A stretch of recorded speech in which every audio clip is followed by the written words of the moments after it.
fotovoltaica y en realidad en aplicaciones que tengan que ver con electricidad, solemos utilizar los vatios hora o también kilovatios hora, ¿no? Que kilovatio hora en realidad solamente es 1000 veces un vatio hora, ¿no?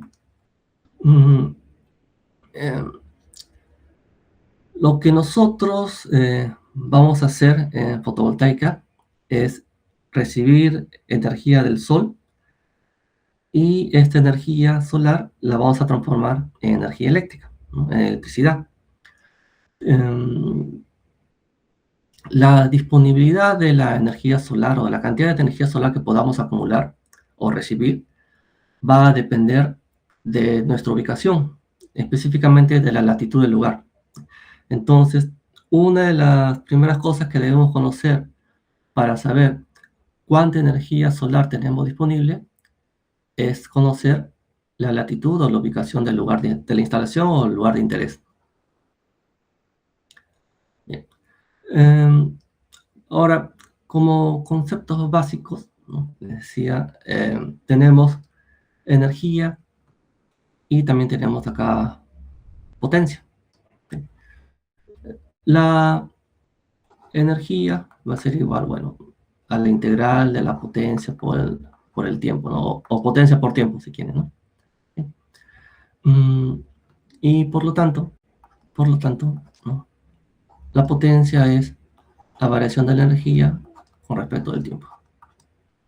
En otras palabras, la energía es la acumulación de potencia en el tiempo y la potencia es la energía instantánea, ¿no? La energía que se utiliza en un instante de tiempo muy, muy corto, muy pequeño. Bien. Por ejemplo, acá tenemos una pila y acá tenemos un foco. ¿Sí? Entonces, por ejemplo, digamos que esta pila tenga, bueno, o pila o batería, por decir un número, ¿no? Tenga 100 amperios hora. Perdón, 100 vatios hora de energía acumulada. ¿Sí? Y la potencia con la que trabaja sea de 10 vatios. ¿Sí? Entonces, ¿cuánto tiempo puede estar prendido este foco?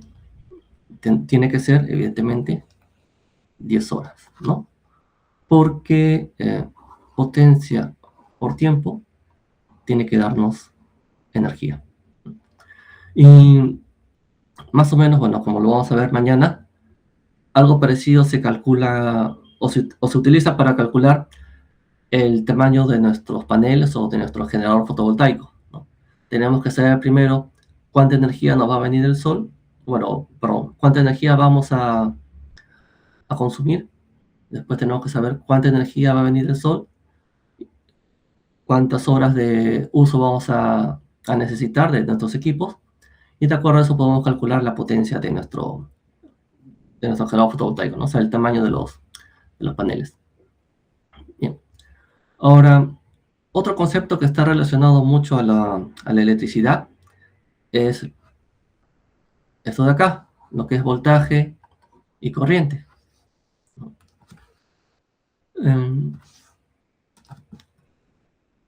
Voltaje va a ser igual a la corriente por la resistencia. Bueno, acá está nuestra resistencia, nuestro elemento resistivo. Una resistencia, como su nombre lo dice, es un elemento que se opone o se resiste al paso de la corriente. Entonces, mientras más grande sea la resistencia, menos corriente va a pasar.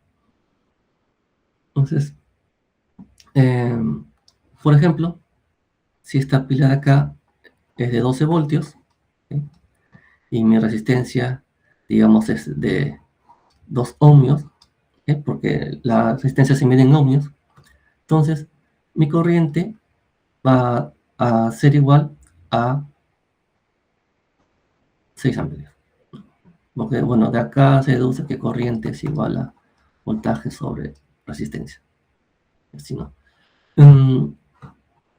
Ahora, por ejemplo, si mi resistencia es más pequeña, digamos, si mi resistencia es de 1 ohmio,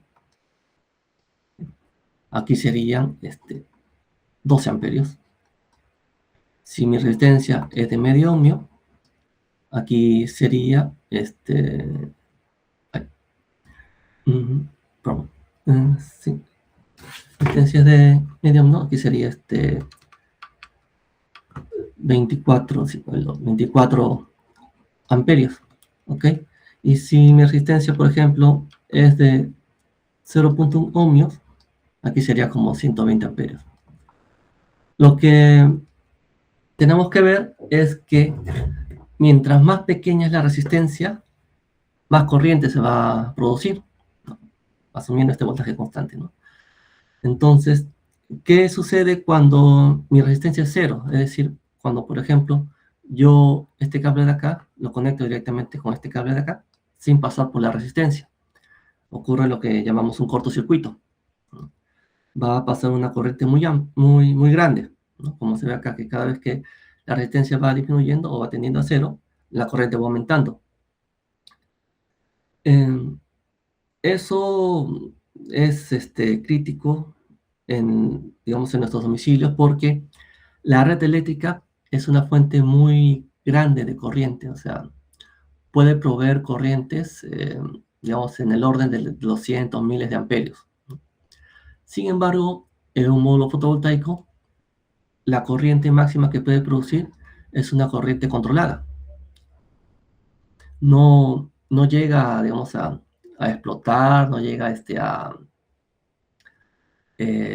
generarse valores muy altos, ¿no? Porque el módulo o la celda solar tiene una capacidad limitada de producir corriente. De hecho, en otras palabras, sí podemos conectar los cables del módulo fotovoltaico uno con otro, o sea, puenteándolos o sin una resistencia en medio, ¿no? Claro que hay que hacerlo con cuidado, ¿no? Y se suele hacer para algunas evaluaciones de eficiencia, de control, ¿no? Del módulo fotovoltaico. Incluso para ver si hay fallas térmicas, etc. Como les decía, si bien es una corriente controlada, sí hay que tener cuidado al momento de operar en ese modo, ¿no? Lo que usualmente se hace es colocamos el modo fotovoltaico bajo sombra, ¿no? Porque la celda solar es un semiconductor, o mejor dicho, la celda solar solamente produce corriente eléctrica cuando está iluminado o cuando está bajo el sol. Entonces, ponerlo bajo sombra es una manera de apagarlo, ¿no? Entonces conectamos los cables y después los dejamos al sol para que comience a circular la corriente, ¿no? No, no que tengan tanto miedo en el sentido de que el cable se vaya a sobrecalentar o cosas así, porque el cable ya está preparado para esa cantidad de corriente. Y como no llega a valores, digamos, de cientos, miles de amperios, entonces es relativamente seguro, ¿no? Claro que trabajar con corriente siempre es peligroso, ¿no? Se necesita solamente milésimas de amperio para matar a alguien, ¿no? Y los módulos producen en el orden de los amperios, ¿no? 3 amperios, 5 amperios, 10 amperios, ¿no? Pero bueno. ¿Qué concepto más vamos a ver en lo que es fotovoltaica? Bueno, en este caso en la captación de la radiación solar. Bueno, potencia y energía ya hemos hablado, ¿no? Ya sabemos cómo se relaciona. También hemos hablado de voltaje, corriente, temperatura. Perdón, no, temperatura no. Bueno, temperatura no creo que necesite explicarlo, ya se sabe. Es la medida de la actividad interna o de la energía interna que tiene un cuerpo. Bueno, la conocemos como temperatura. Conceptos nuevos que pueden ser para ustedes sería la irradiancia, irradiación, radiancia y radiación. Bien.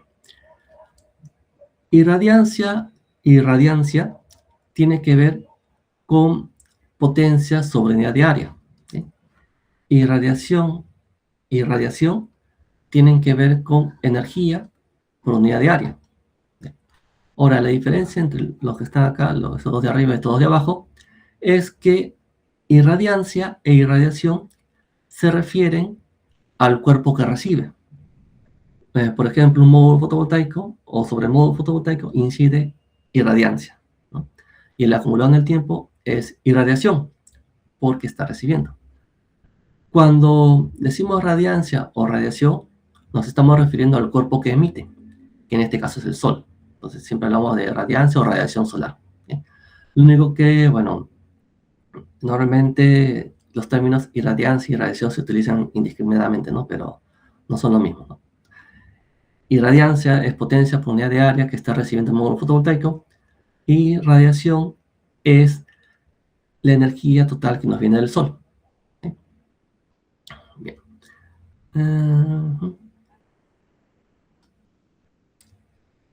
El espectro solar. Bueno, debemos entender que la radiación solar está compuesta por un conjunto de ondas electromagnéticas.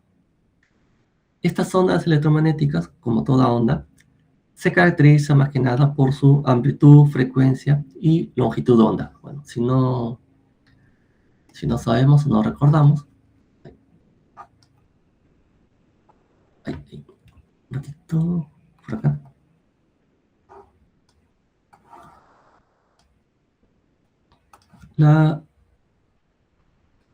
Un chiquito. La onda más o menos de esta forma, ¿no? Y la longitud de onda es la distancia que hay entre, digamos, cresta y cresta, o entre valle y valle, ¿no? O sea, entre puntos similares. ¿Okay? Entonces,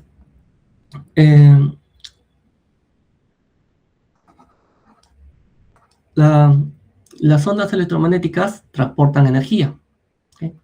Esta energía, bueno, de la onda electromagnética está relacionada con la energía del fotón, ¿no? Y la energía del fotón es igual a la constante de Planck, velocidad de la luz, sobre longitud de onda. ¿Okay? Entonces, ondas electromagnéticas con una longitud de onda más grande tienen menos energía. Ondas electromagnéticas con una longitud de onda pequeña tienen más energía.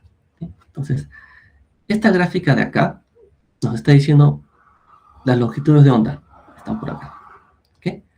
Y esto de acá nos da, bueno, la intensidad de la irradiancia que llega por cada una de esas longitudes de onda. Lo que sucede es que, por ejemplo, esta es la energía de un fotón, ¿okay? Pero de este tipo vienen varios. Entonces, por ejemplo, acá, por decir un número, ¿no? De ondas electromagnéticas con una longitud de onda de 200 nanómetros, pueden venir, no sé, millones, ¿no? Digamos, 5 millones de fotones, lo que fuese, ¿no? De una longitud de onda de 1000 nanómetros, pueden venir 3 millones, 2 millones, cosas así, ¿no? Entonces, esta gráfica lo que nos está diciendo es de todas las ondas electromagnéticas del que está compuesto la radiación solar, con qué intensidad viene cada una de estas, o el conjunto de ondas que tienen energía similar. Bien. Entonces, cuando hacemos esa gráfica, pues por si acaso, todo esto de acá es, digamos, un rayo solar, ¿no? El rayo solar contiene todas estas longitudes de onda. ¿Sí? Aquí está, bueno, el ultravioleta, que son los más energéticos, el rango visible y el rango infrarrojo. Bien. Entonces, ¿por qué tenemos acá diferentes curvas? Bien. Perdón. Hay que entender que la radiación solar, cuando pasa a través de la atmósfera absorbe ciertas ondas electromagnéticas. Tiene preferencia por absorber ondas electromagnéticas con ciertas longitudes de onda. Por ejemplo, estas depresiones que vemos acá son justamente o corresponden a las ondas electromagnéticas que han sido absorbidas por la atmósfera. Entonces, mientras más camino recorra la radiación solar o el rayo solar a través de la atmósfera, va a sufrir más absorción.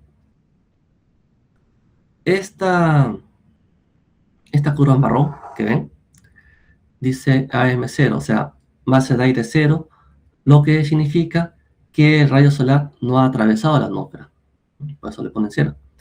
Entonces, digamos, es un rayo solar un tanto más limpio, con menos absorción. ¿Okay? Esto de acá es masa de aire 1.5, que esto es más o menos, digamos, si miramos hacia arriba, ¿no?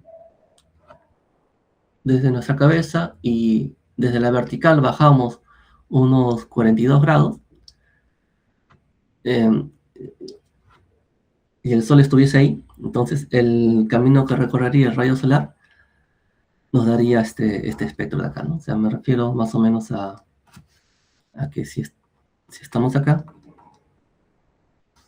¿no? Y esta es la vertical, y el Sol está por acá, ¿no? Estos serían unos 42 grados, ¿no? Entonces, en esta posición, la distancia, el camino que va a recorrer el rayo solar va a ser que nos dé una masa aérea igual a 1.5. Bueno, esto, masa aérea 1.5, masa aérea 0, masa aérea 1, masa aérea 2, tiene su propia forma para calcularlo, ¿ya? O sea, pero no vamos a entrar tanto detalle, pero la idea es que lo que hay que entender de acá es que esta distribución, esto, depende de la posición del Sol, ¿no? Porque si el Sol está más bajo, entonces va a recorrer más masa de aire. Por ejemplo, no es lo mismo que el Sol estuviese acá, ¿ok? Si el Sol estuviese ahí, este camino es más corto, hasta donde está el observador, ¿no? En cambio, este camino es más largo. Si estuviera más echado, sería más largo aún. Entonces, esta curva de acá se va a deformar, va a tener más depresiones, ¿no? Va a ser más bajo porque también ya va a llegar menos intensidad de la radiación solar. ¿Por qué es importante esto? Porque los módulos fotovoltaicos son evaluados bajo ciertas condiciones que conocemos como las condiciones estándar de medida, que en otras palabras son condiciones de referencia, ¿no? Bueno, hay que entender que los módulos fotovoltaicos dependen mucho de lo que es la irradiancia y la temperatura. Diferentes niveles de irradiancia, diferentes niveles de temperatura hacen que la celda solar o el módulo fotovoltaico produzca diferentes cantidades de potencia. Entonces, en ese sentido, lo que se hace es, para evaluar los módulos fotovoltaicos todos bajo las mismas condiciones, se crearon, lo que les digo, las condiciones estándar de medida. Una de esas condiciones estándar de medida es esto de acá: masa de aire igual a 1.5, es decir, se trabaja con este espectro de acá. Sin embargo, en una aplicación real, este espectro va a ir cambiando porque la posición del Sol va a ir cambiando. Entonces, bueno, y no solo este espectro, sino también el nivel de irradiancia, porque en la mañana tenemos irradiancia baja, en el mediodía tenemos una irradiancia más alta, en la tarde otra vez baja, igual durante el día la temperatura también cambia.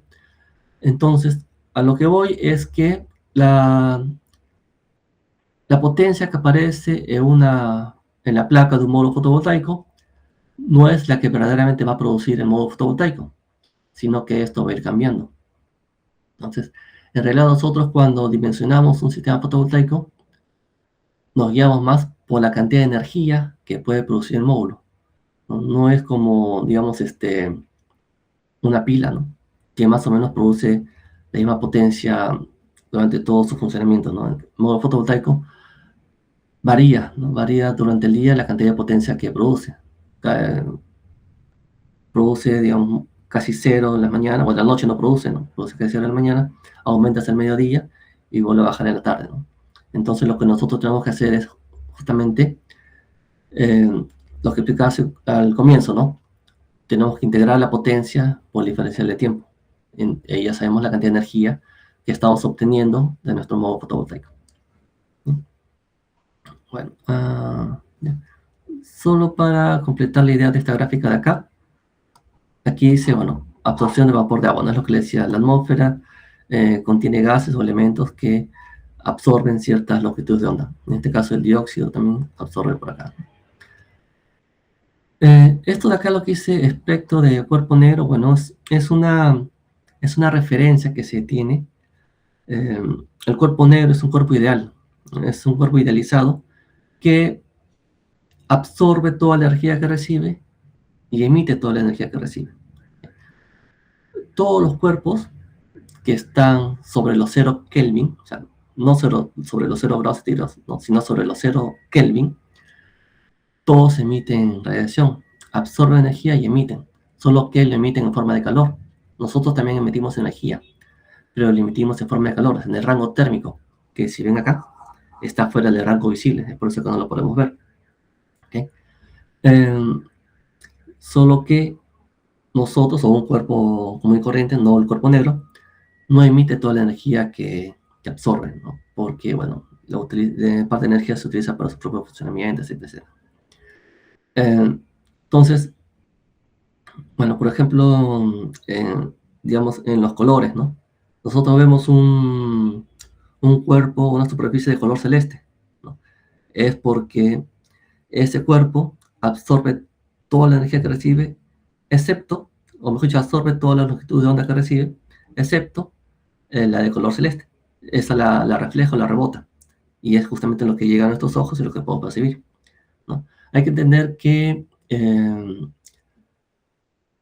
las longitudes de onda, o nosotros somos capaces de percibir ciertas longitudes de onda, ¿no? Que es lo que conocemos como colores. Por ejemplo, el color verde corresponde a una onda electromagnética con una longitud de onda de unos 550, 555 nanómetros. Y así, ¿no? Por ejemplo, acá tenemos el rojo también, cuya longitud de onda está entre los 700, 800 nanómetros. Un nanómetro es igual a 10 a la menos 9 metros, ¿no? ¿Okay? Y así, ¿no? Entonces, pero nuestro ojo es sensible solamente a este rango de acá, ¿no? Ultravioleta, infrarrojo, ya no podemos ver, ¿no? Entonces, perdón, les decía que esta curva corresponde a la distribución espectral de un cuerpo negro. En este caso, ¿por qué nos dan esta temperatura? Porque la cantidad de energía que emite un cuerpo, o esta forma de la distribución espectral del cuerpo negro, depende de su temperatura. Si el cuerpo fuera más frío, este pico de acá estaría más tirado hacia la derecha. ¿Okay? Entonces, esta es una manera de poder calcular la temperatura del Sol. Evidentemente nadie ha ido hasta el Sol y ha medido, ¿no?, la temperatura con un termómetro o así, ¿no? Se calcula la temperatura, eso es un valor calculado. Entonces, de acuerdo a esta forma de acá, a este pico, mejor dicho, a la longitud de onda preferente, ¿no?, porque acá hay más de esto, evidentemente, por la gráfica. De acuerdo a la longitud de onda preferente que emite el Sol, podemos estimar cuál es su temperatura, ¿no? Otra forma de calcularlo, que tal vez un poquito más complicada, es midiendo la cantidad de irradiancia que nos está llegando.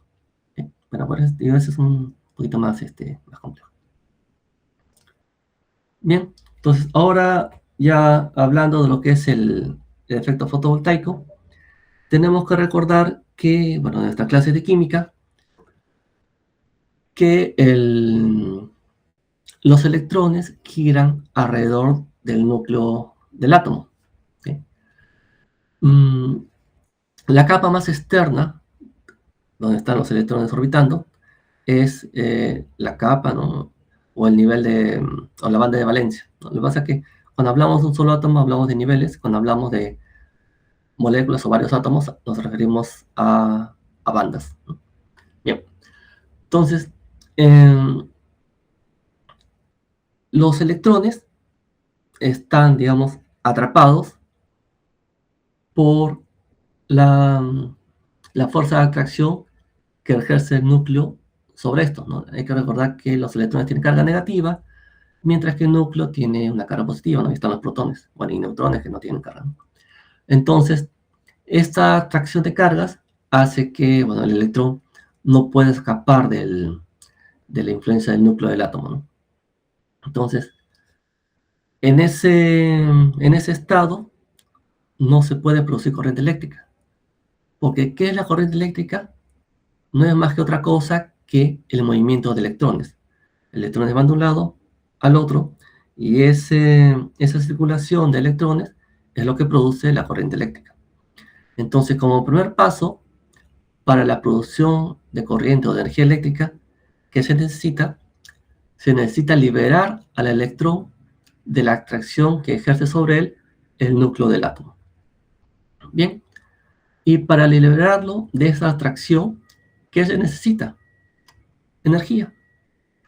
El electrón debe ganar energía de tal manera que pueda romper esa atracción y quedar libre para poder circular a través del material o a través del elemento conductor, ¿no? Llámese celda solar, cable, etc. Bien, entonces, ¿quién le va a dar esa energía al electrón para que se libere? En este caso, va a ser el Sol. La celda solar va a absorber radiación solar o irradiancia y con esta energía ganada esta energía ganada va a ayudar a que el electrón se libere y pueda después formarse la corriente eléctrica. Entonces, tenemos tres posibles casos. Ya les decía, volviendo acá, que esto de acá es un rayo solar. Acá hay varias ondas electromagnéticas con diferentes longitudes de onda y por lo tanto con diferentes cantidades de energía. ¿Okay? Hacia acá están los más energéticos y hacia acá están los menos energéticos. Es decir, la radiación solar transporta ondas electromagnéticas con diferentes cantidades de energía. Bien, pero la celda solar, dependiendo del tipo de tecnología, necesita solamente de una cantidad mínima de energía para que el electrón se libere de la influencia del núcleo del átomo.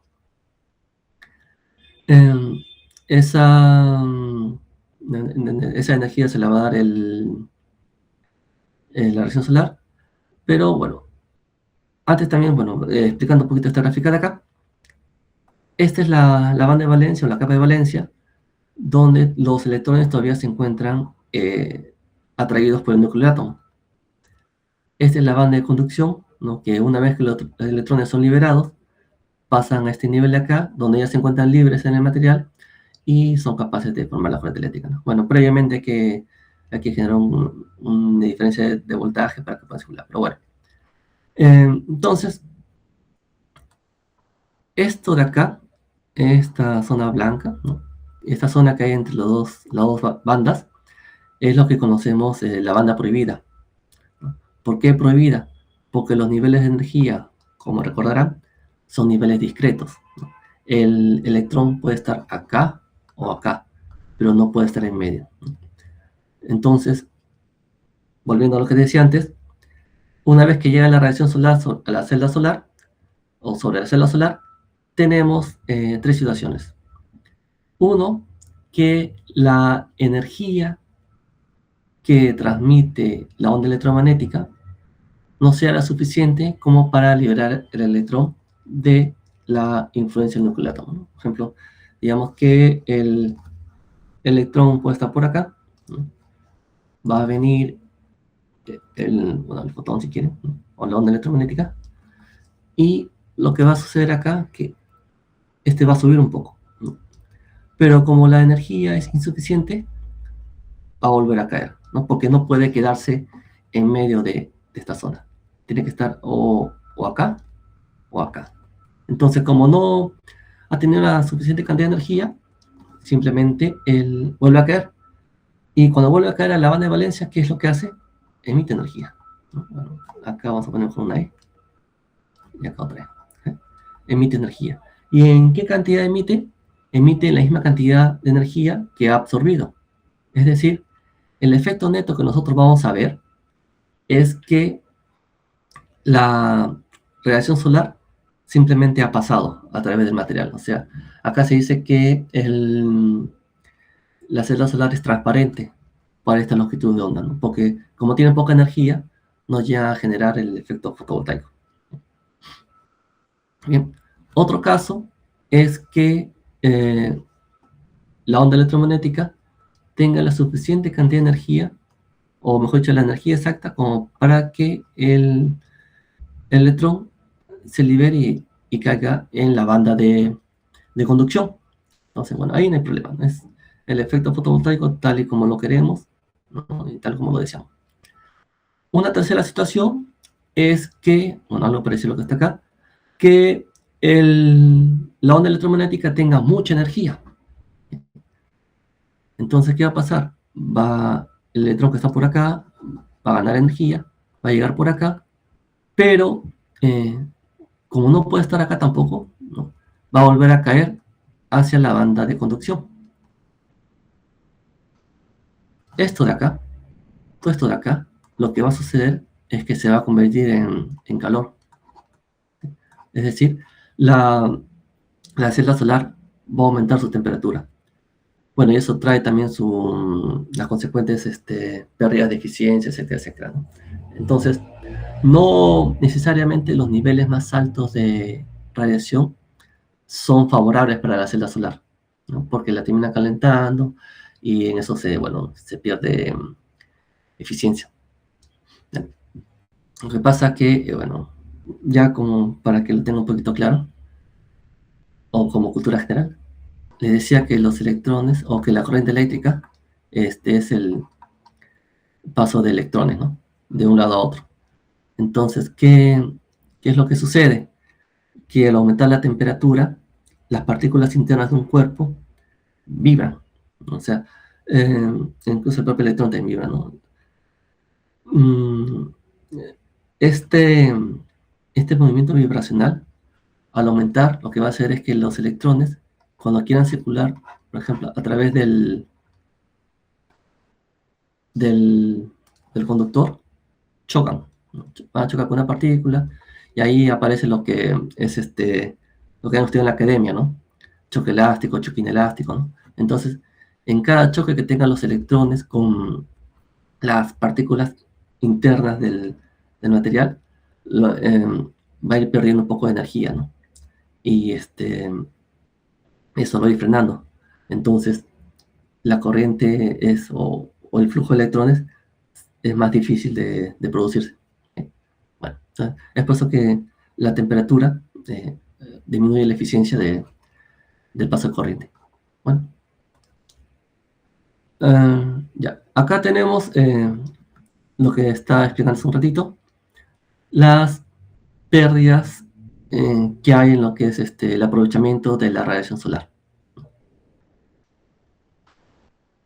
Esto de acá es más o menos, aquí se está tomando como referencia una celda de silicio, ¿no? Que el silicio es el material preferido para lo que es celdas solares. Bueno, hasta hace poco, ¿no? Ya hay nuevas tecnologías, pero que no son de un solo material, ¿no? Hay celdas solares que son más bien de integración de varios materiales o varias tecnologías.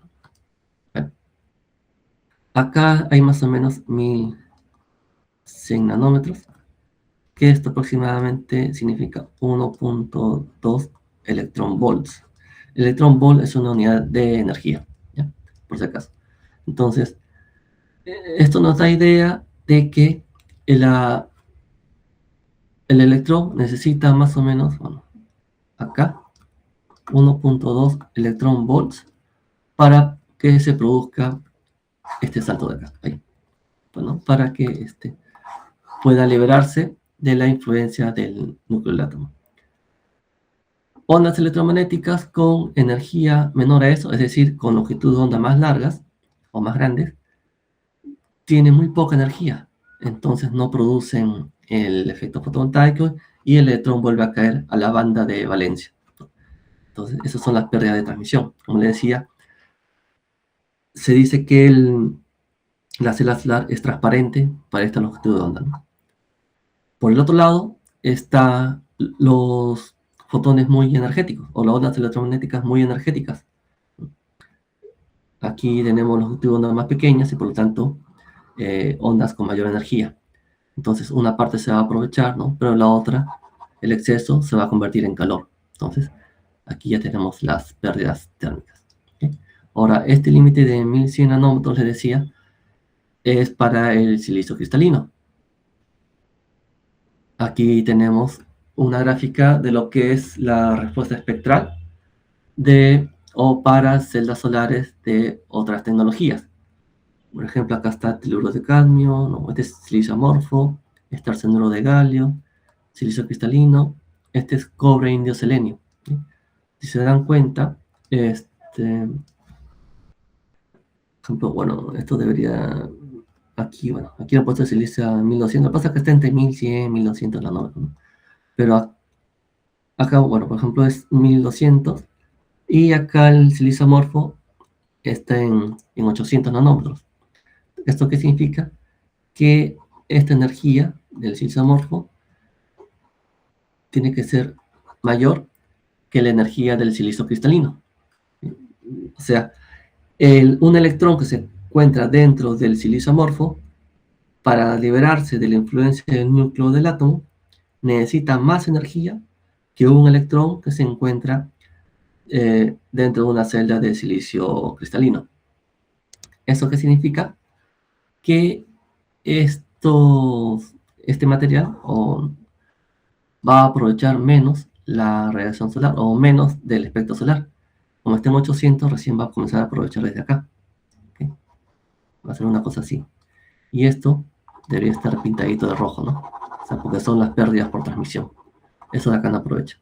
Así, ¿no? Entonces, diferentes materiales aprovechan diferentes rangos del espectro solar. Y ya tiene que ver la eficiencia, ¿no? O si se dan cuenta, no es lo mismo aprovechar todo esto de acá que aprovechar solamente esto de acá. Entonces, el silicio cristalino, como aprovecha más, es más eficiente. El silicio amorfo, como aprovecha menos, es menos eficiente. Y así, bueno, los diferentes tipos de tecnología. Este de acá, cobre, indio, selenio, este tiene un rango más grande, pero este es porque son tres materiales, ¿no? En uno solo. Entonces, cada material aprovecha diferentes rangos del espectro solar, ¿no? Lo que no aprovecha uno, lo aprovecha el otro, y así, ¿no? Es por eso que tiene un rango más amplio. Bueno, en lo que son instrumentos de medición, el instrumento de medición por excelencia para la radiación solar es el piranómetro. ¿Sí? Es este de acá, que a la vez es este de acá y este de acá. ¿Sí? El piranómetro mide lo que conocemos como radiación global. Acá, la radiación global, vamos a poner acá, la radiación global es la suma de la radiación directa más radiación difusa más radiación reflejada. Bien. ¿Qué es la radiación directa? Es toda aquella que nos viene directamente del disco solar, ¿no? Como su nombre lo dice, es directa. O sea, bueno, vamos a poner acá, digamos, este es el Sol. ¿Okay? Bueno, acá tenemos una superficie, ¿no? Que puede ser su módulo fotovoltaico si quieren. Bueno, por acá van a ver, digamos, nubecitas por acá, ¿no? Acá. Vamos a borrar esto acá. Bien. Entonces, radiación directa es lo que justamente viene directo por acá. Radiación difusa es todo lo que viene de arriba, exceptuando lo que viene del disco solar, o sea, menos la radiación directa. Entonces, la difusa puede darse por, digamos, rebotes en las nubes, puede darse también por un proceso de absorción que hay dentro de las nubes y después emisión, etc. La radiación reflejada, como su nombre lo dice, es lo que se refleja. O sea, el rayo solar puede incidir sobre el terreno y de este reflejarse hacia el módulo. Entonces, la radiación global tiene, bueno, básicamente estas tres componentes, ¿no? Componente directa, componente difusa, ¿no? Radiación directa, radiación difusa, y esta de acá es la radiación reflejada. ¿Bien? Entonces, el piranómetro mide todo, sin discriminar cuál es cuál. Mide todo lo que le llega, es decir, mide la radiación global. Bueno, esto de acá es un PIR-heliómetro. Este PIR-heliómetro lo que hace es mide radiación directa. Lo que sucede es que ese PIR-heliómetro tiene esta forma alargada porque evita la radiación difusa, ¿no? Porque difusa puede venir de todas partes, ¿no? Entonces, al hacerlo de esta manera alargada, el sensor se encuentra por acá abajo, ¿no? Entonces, si por ahí viniese radiación difusa, va a quedar solamente por acá arriba, ¿no? O sea, la directa, para comenzar, la directa se mide siempre, el sensor tiene que estar siempre mirando al sol. O sea, se necesita un sistema de seguimiento. El heliómetro, digamos, está así, ¿no? Siempre está mirando hacia el rayo solar. Entonces, lo que sucede es que en este momento puede suceder que por acá quiere entrar un poco de radiación difusa, ¿no? Entonces, eso se va a quedar en el cuerpo del instrumento y recién el sensor se encuentra por acá, ¿no? ¿Okay? Entonces, básicamente lo que va a medir es directa. Pero nuevamente, el instrumento siempre tiene que estar mirando hacia el sol. Bien. Si ven acá, este piranómetro está sombreado, ¿no? Esta sombra no es un error o un problema de diseño del sistema de medición, sino que tiene que ver con la radiación difusa. ¿Okay? Lo que sucede es que por aquí hay como una plaquita, bueno, no ha salido acá, ¿no?, en la foto, pero hay una plaquita que lo que hace es tapar el disco solar, ¿no?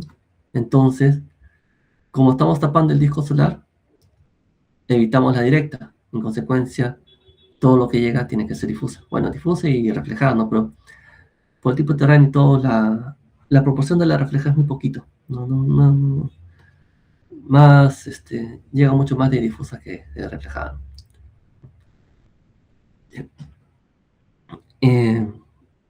Esto de acá atrás, lo que se ve es similar a este. Son celdas solares calibradas. La cantidad de corriente que produce una celda solar depende directamente de la cantidad de irradiancia que le está llegando. Entonces, nosotros sabiendo cuánta corriente está produciendo la celda solar, podemos estimar cuánta irradiancia está llegando. O sea, la celda solar nos sirve como un sensor de irradiancia. Y bueno, es un sensor barato, económico, ¿no?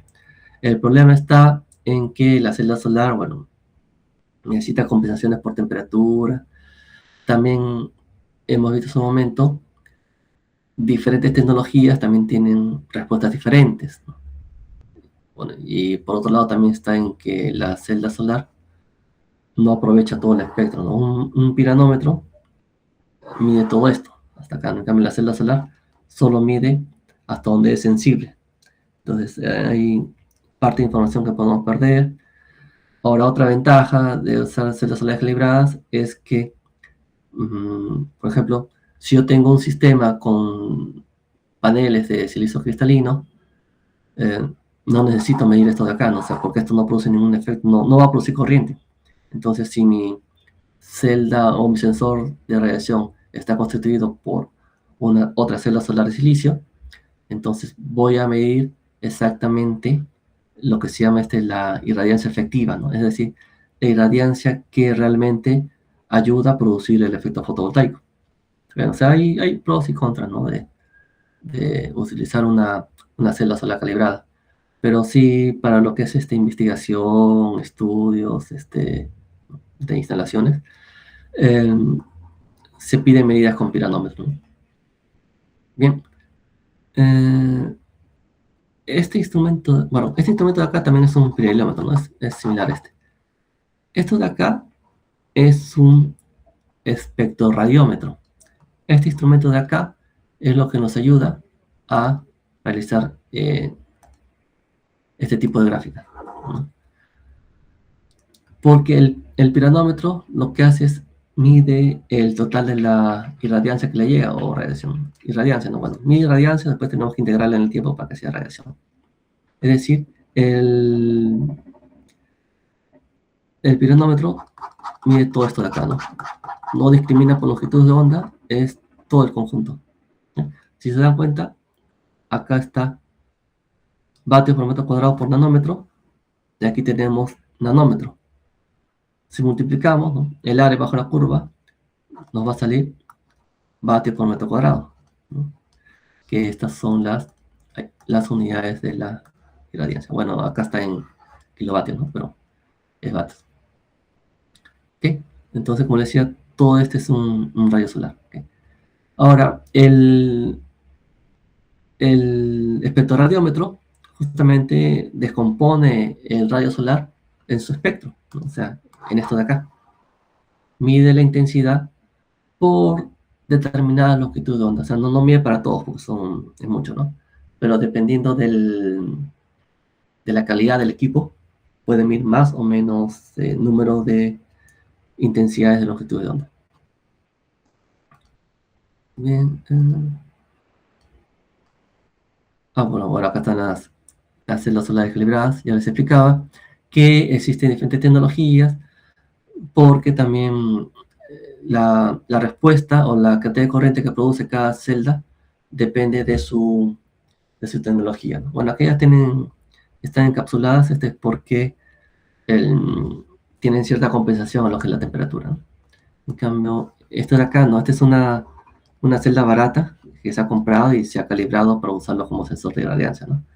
Pero hay que tener en consideración la afectación de la temperatura. Esto es lo que explicaba hace un momento, la diferencia entre lo que es utilizar un piranómetro y utilizar una celda solar como sensor de irradiancia. Celda solar solamente sensible hasta por acá. Entonces, por ejemplo, si yo utilizo una celda solar, solamente voy a poder medir esta parte de acá del espectro solar, ¿no? Entonces, mi integral, ¿no? Los vatios por metro cuadrado que me salga va a ser solamente de esta área de acá. Y voy a estar perdiendo todo esto de acá, ¿no? En cambio, el piranómetro, si mide hasta por acá, bueno, no, que mide un poquito más, ¿no? Entonces, eh, el, la medida con el piranómetro es, por decirlo de una manera un poco más completa, pero, como le digo, también mide esta cantidad de radiación, o de irradiancia, perdón, que no se está utilizando. Entonces, también puede dar la sensación de que sobre el módulo fotovoltaico está incidiendo, digamos, más irradiancia, pero que mi módulo produce menos potencia. Entonces, es porque, bueno, esto no produce ningún efecto. La razón de ello es que también se coloca a la par, ¿no? Sensores con celdas solares calibradas, ¿no? Para hacer las correcciones del caso, ¿no? En lo que son bases de datos, eh, tenemos varias. Tenemos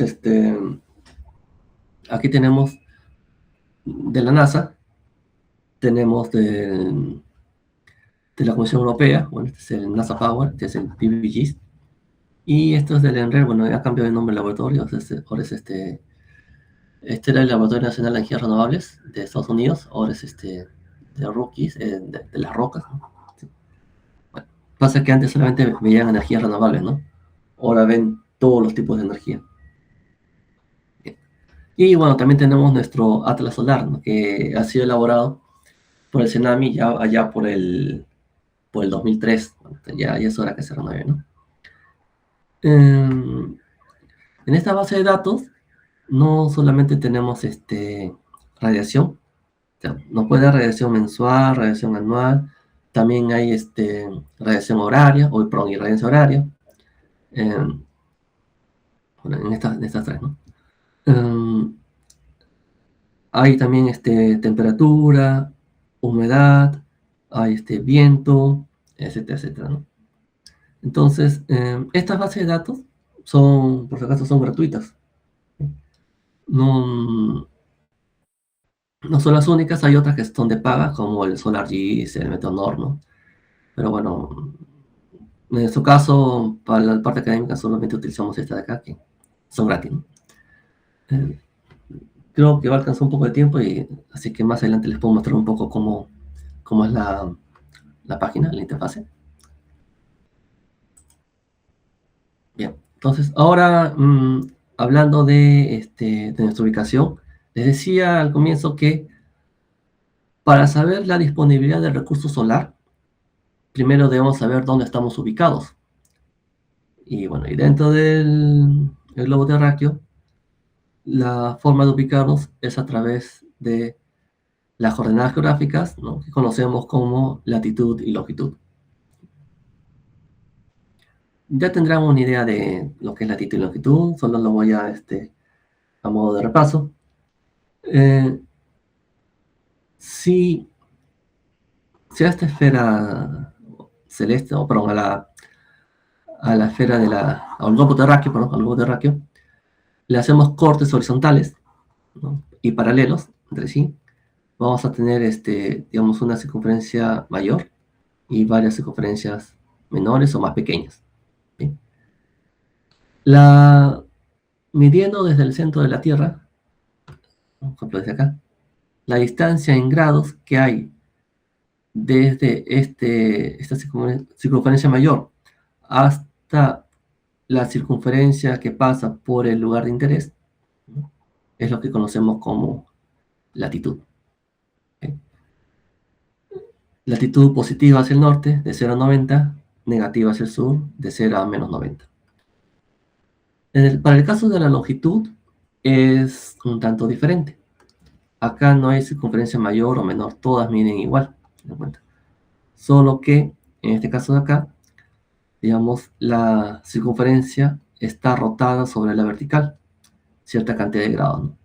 Esa cantidad de grados que está rotada es lo que conocemos como longitud. Tomando el meridiano de referencia, el meridiano de Greenwich, hacia el este la longitud es positiva, hacia el oeste la longitud es negativa. La latitud nos va a servir para lo que es la estimación de la trayectoria solar o la trayectoria aparente del Sol. La longitud nos va a servir para la estimación de la hora solar.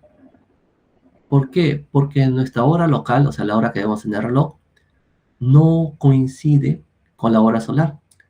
La hora local está basada en estos meridianos de acá. No sé si ustedes habrán visto que a veces en sus computadoras, cuando van a configurar el tiempo, les aparecen, cuando van a configurar fecha y hora, a veces menos 5 GMT, así, una cosa así, ¿no?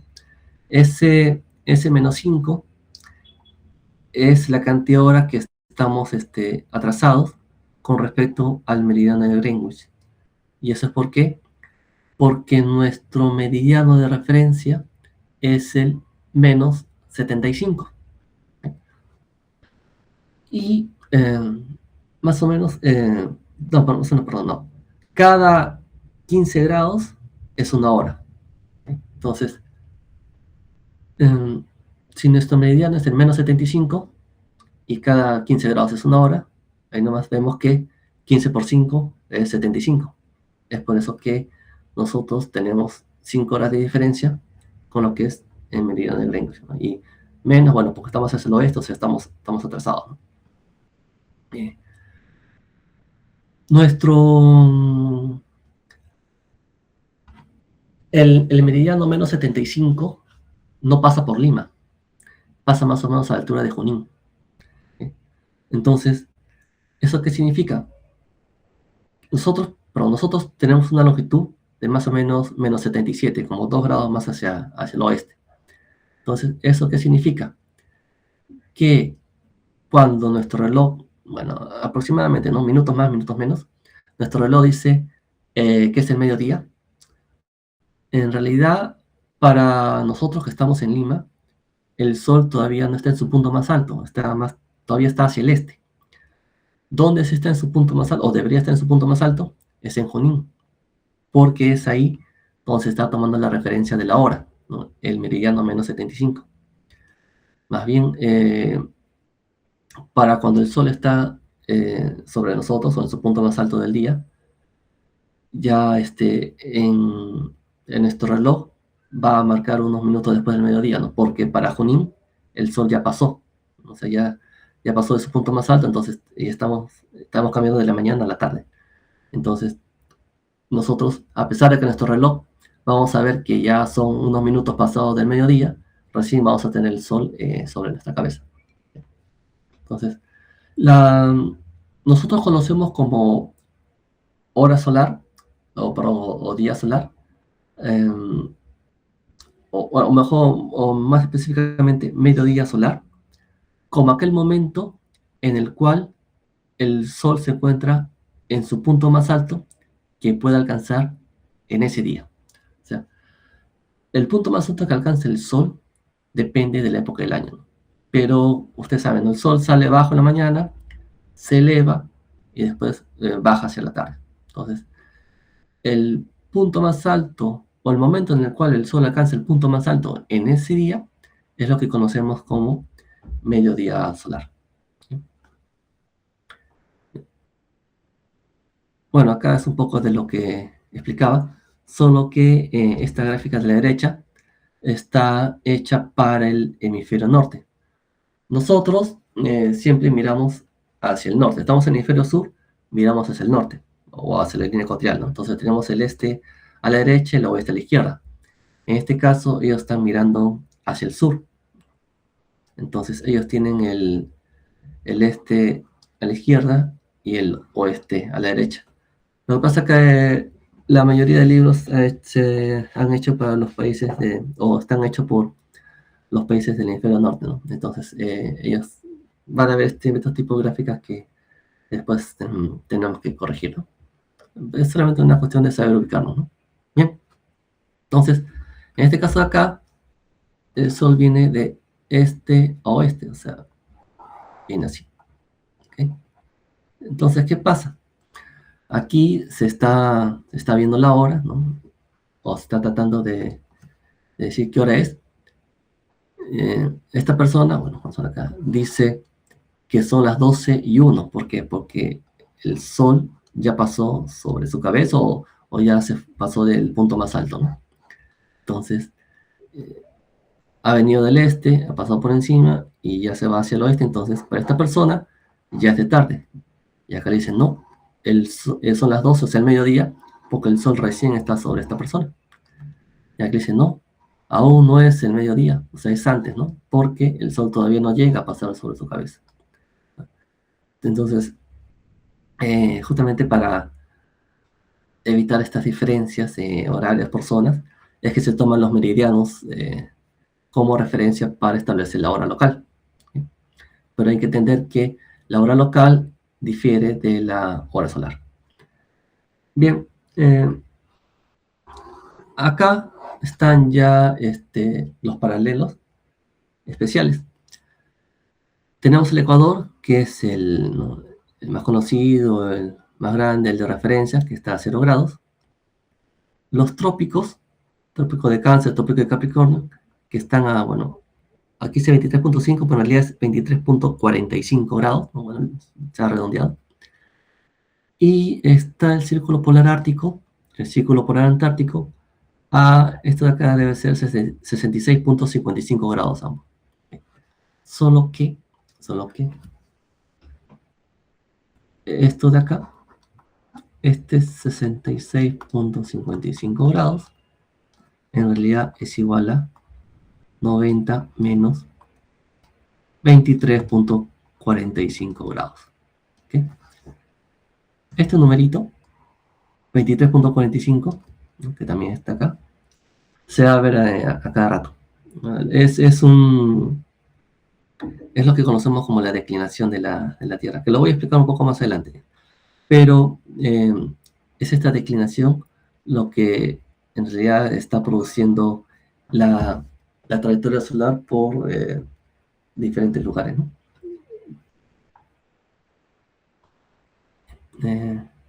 Bueno, acá solamente recalcar de los climas, ¿no? Que acá, en medio de los trópicos, el clima es más cálido, más templado, ¿no? Ya mientras más arriba vamos, el clima es más frío, ¿no? Y acá, bueno, en los polos ya es extremadamente frío.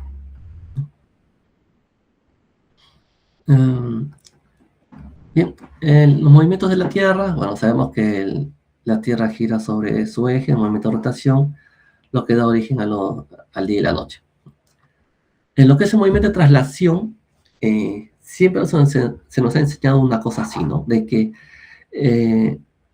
la Tierra gira alrededor del Sol, bueno, que sí lo hace, ¿no?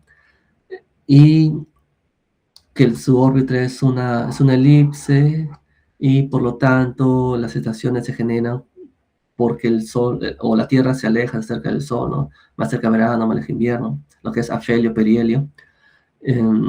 Sin embargo, eso no es cierto, ¿no? El origen de las estaciones no tiene que ver con el movimiento de traslación. Bueno, sí, en parte sí, ¿no? Pero no es la causa principal. Hay que entender primero que esta trayectoria elíptica, si recordaran un poco su clase de geometría, eje mayor, eje menor, ¿no? O sea,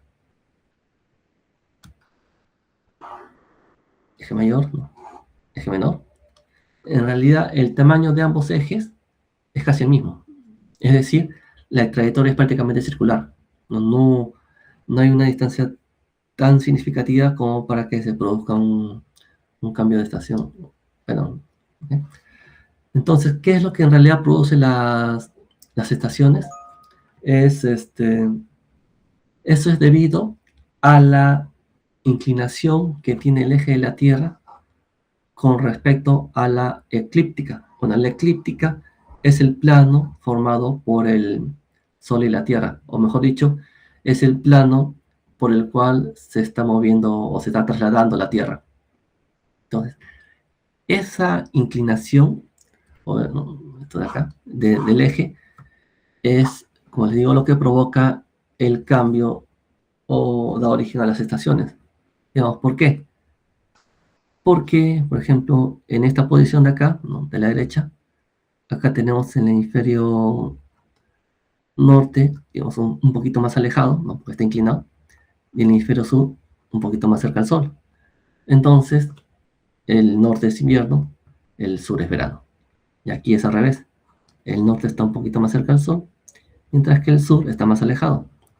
Entonces, para el norte es verano, para el sur es invierno. Y bueno, en estas dos posiciones de acá es lo que conocemos como equinoccio, que también lo voy a explicar un poco más adelante. Pero ahí los climas, o claro, el tiempo, el clima ya es un poquito más templado, ¿no? Como que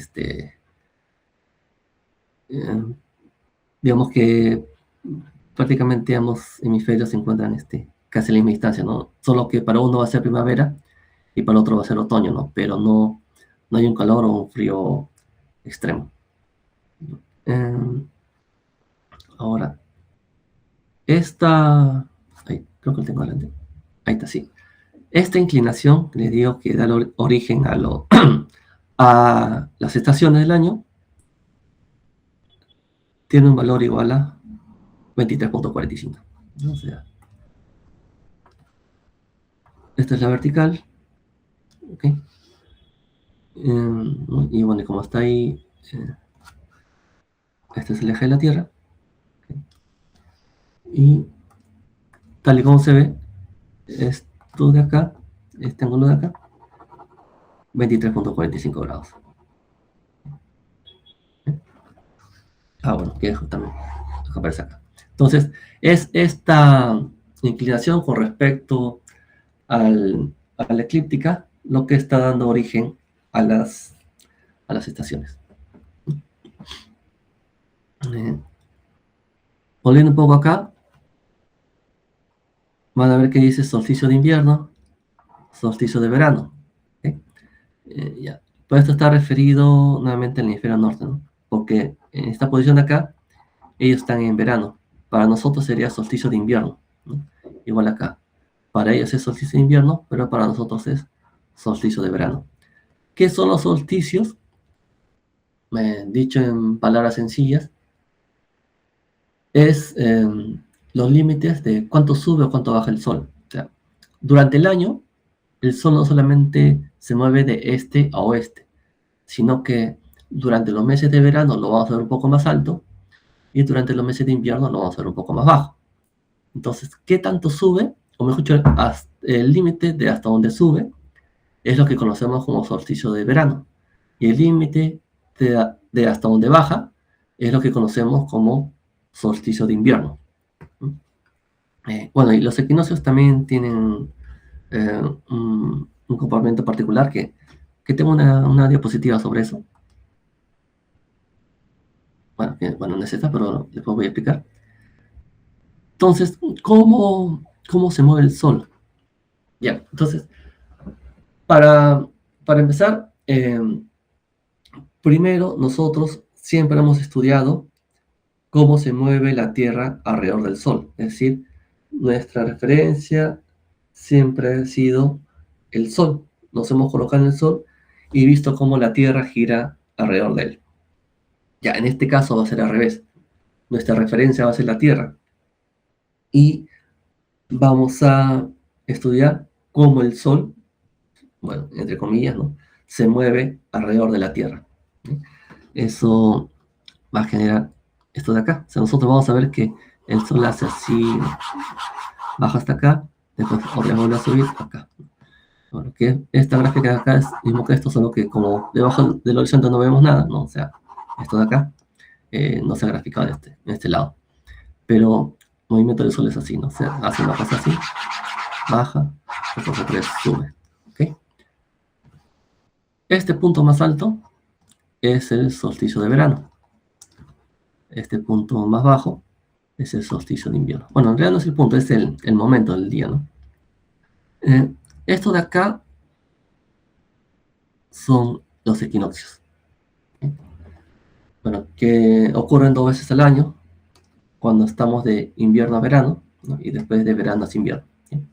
Entonces, ¿qué sucede durante los meses de verano? Que más o menos como estamos por acá, ¿no? Y los meses de invierno están por acá. Durante los meses de verano, la trayectoria solar, como se ve por acá, es más larga.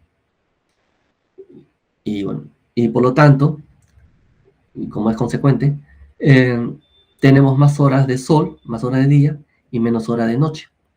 Entonces, dicho en otras palabras, tenemos más horas para que el ambiente se caliente y menos horas para que se enfríe. Es por eso que la temperatura aumenta. Mientras que en los meses de invierno, si bien esta trayectoria es más corta, entonces tenemos menos horas de sol, más horas de noche. Entonces, menos horas para que el ambiente se caliente y más horas para que el ambiente se enfríe. Es por eso que las temperaturas disminuyen. Durante los equinoccios tenemos exactamente la misma cantidad de horas de día que las horas de noche. Entonces existe la misma cantidad de horas para que el ambiente se caliente y la misma cantidad de horas para que el ambiente se enfríe. Entonces el clima es más, o la temperatura es más fresca, no llegamos a esos valores de calor o frío extremo, porque la ganancia de calor se compensa con la pérdida en la noche. Entonces, estas son las épocas de primavera, de otoño. ¿Okay? Ahora, para una trayectoria más larga, perdón, acá también esta gráfica está, para empezar, eso está para el hemisferio norte. En nuestro caso, aquí es el norte, aquí es el sur, aquí va a ser el este y aquí va a ser el oeste. ¿Okay? Y el sol va más bien para allá.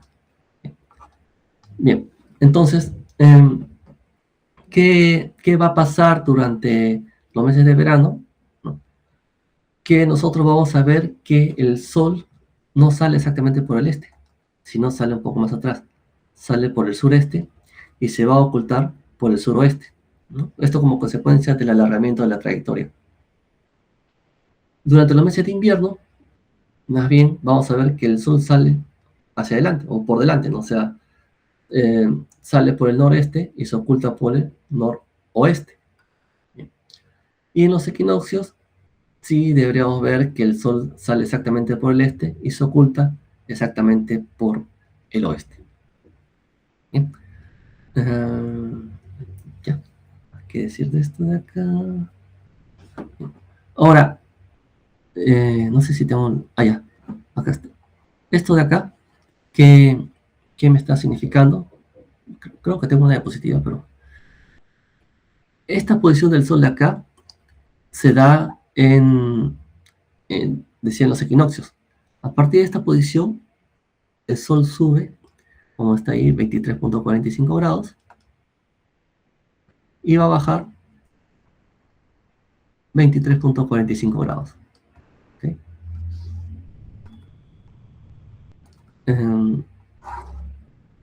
Esta es la vertical, esta es la posición del Sol al mediodía en el equinoccio. Este ángulo de acá es lo que conocemos como latitud. ¿Okay? Entonces, ¿qué pasaría si mi latitud, digamos, fuese un poco más grande? O sea, que digamos, estuviese por acá, ¿no? Entonces tendríamos otra latitud acá, una latitud prima, y es a partir de acá donde el Sol va a bajar a 23.45 y subir 23.45. Si mi latitud más bien fuese más pequeña, o sea, más tirada para cero, digamos, lo tendría por acá, por ejemplo, ¿no? Y aquí tendríamos mi otra latitud. Y aquí, a partir de aquí, el Sol subiría a 23.45, bajaría a 23.45. Entonces, la posición del Sol, la trayectoria del Sol durante el año depende de la latitud del lugar. Entonces, para estudiar la trayectoria solar, lo que sí o sí debemos saber es dónde estamos ubicados.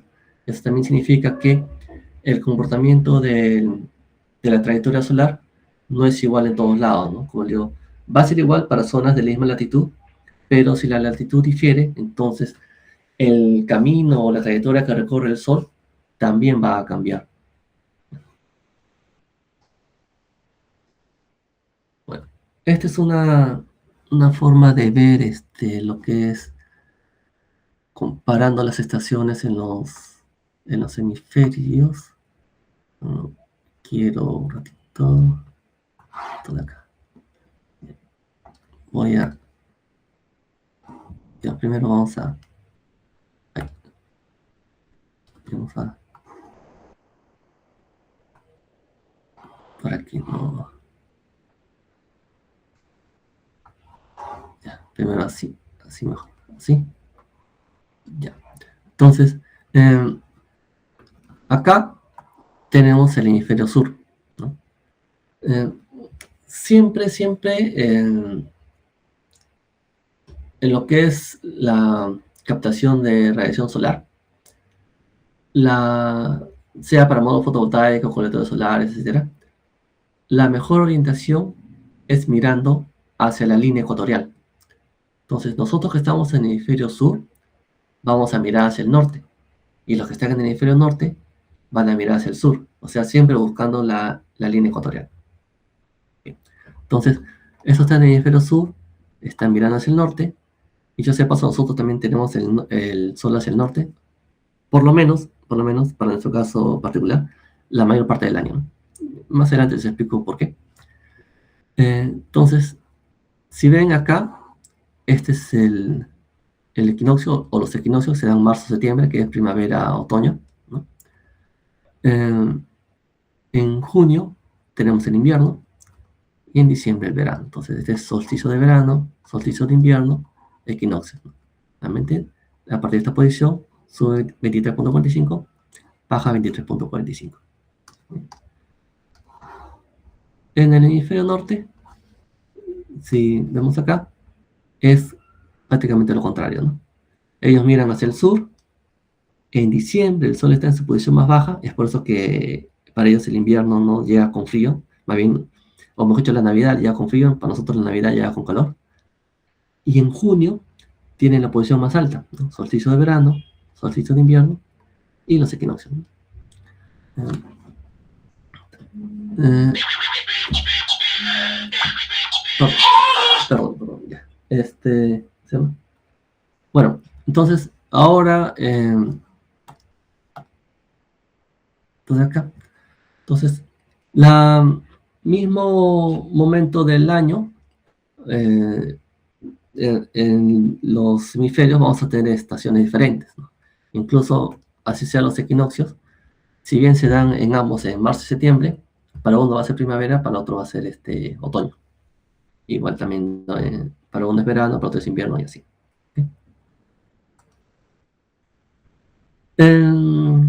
Un poquito hablando de ya la posición del Sol. Nosotros cuando queremos describir o señalar la posición del Sol, no utilizamos distancias, ¿no? Lo que utilizamos son ángulos, ¿no? Porque nos imaginamos como que el cielo es una especie de bóveda, ¿ok? Y los astros, bueno, en este caso el Sol, está, digamos, moviéndose sobre la superficie de esa bóveda. Entonces, como digo, utilizamos ángulos, no utilizamos distancias, ¿no? Bien. Entonces, uno de los ángulos solares, porque así se conoce este conjunto de ángulos, es el cenit. Ya creo que les explico un ratito que el cenit es el ángulo que hace la recta que une al observador con el Sol con respecto a la vertical. Y la altura solar es su complemento, ¿no? Es el ángulo que, tomando como referencia el horizonte, es el ángulo que el Sol se ha elevado, ¿no? Entonces, ambos, estos dos, suman 90 grados. ¿Por qué es bueno conocer la elevación solar o el cenit, ¿no? Para poder saber hasta dónde va a subir o bajar el Sol, ¿no? Bueno, eso también depende de la latitud y la trayectoria, ¿no? ¿Por qué? Porque, por ejemplo, en una época del año, esta de acá, donde el Sol está alto verano, tenemos un arbolito que no nos genera sombra, ¿sí? Mientras que cuando el Sol está más bajo, época de invierno, sí, este arbolito nos genera sombra. Entonces, digamos, si yo he ido en una época del año donde no, en esta época de acá, y quiero instalar mi panel por acá, yo digo, bueno, este arbolito no estorba, ¿no? Pero ya en invierno, cuando el sol está abajo, sí me va a estorbar, ¿no? Entonces, para hacer una instalación fotovoltaica, previamente debemos conocer, aparte de la disponibilidad del recurso solar, o sea, cuánta energía podemos recibir, la trayectoria del sol, para poder saber dónde ubicar exactamente nuestro sistema. Bueno, buscarle soluciones y si no se puede encontrar una solución, ser conscientes de que vamos a tener pérdidas y poder llegar a estimar esas pérdidas, ¿no? O sea, saber exactamente con cuánta energía vamos a contar. Bueno, soluciones posibles es o elevar, ¿no? Bueno, si es un árbol es muy alto, ¿no? Pero si fuera un obstáculo un poco más bajo, se puede elevar el sistema o se puede retroceder un poco, ¿no? Para que la sombra, bueno, si le llega algo de sombra no sea tan fuerte, o por lo menos que llegue un horario no tan crítico, ¿no? O sea, ya casi acabando el día o recién empezando el día, ¿no? Generalmente lo que uno desea es que durante las horas donde el sol es más fuerte, digamos más o menos 9 de la mañana, 3 de la tarde, que el sistema esté plenamente iluminado, ¿no? Que haya una incidencia plena de radiación. Bien. Bien. Bueno, bueno, solamente como comentario, a veces elevar el sistema trae consigo el problema de la limpieza, bueno, y también el mantenimiento, ¿no? Es que si el sistema está muy alto, hay que buscar una escalera, ¿no? La manera de treparse. Aparte que la estructura debe ser sólida, no, porque no tambalea, hay que poner anclajes, todo. A veces elevar el sistema trae sus propias complicaciones, ¿no? Entonces, acá en esta gráfica vemos cómo se maneja el hecho de que el Sol varíe su altura durante el año. En este caso de acá, lo que se grafica son los sistemas, perdón, la posición del módulo fotovoltaico o la inclinación, dependiendo de la época del año. Por ejemplo, acá está verano, como el sol está más alto, el panel lo pongo más horizontal, lo pongo más echado, ¿no? Acá más bien el sol está más bajo, entonces lo pongo un poquito más vertical. Y bueno, acá está bueno, primavera, otoño, ¿no? Donde está una inclinación media, ¿no? Eh, siempre se ha se ha conocido que, o dicho, se sabe que la mejor inclinación para un captador solar o un módulo fotovoltaico es una inclinación o un valor igual a la latitud del lugar. ¿Sí? Lo que sucede es que si inclinamos o si le damos una inclinación igual a la latitud del lugar, en realidad lo que estamos buscando es que mire hacia el punto de equinoccio. Ya. Vamos acá. Bueno.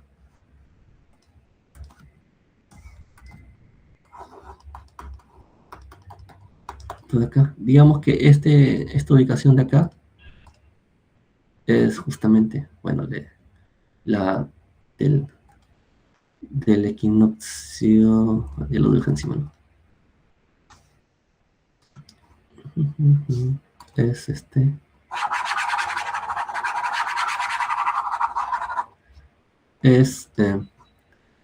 esta posición de acá. ¿Okay?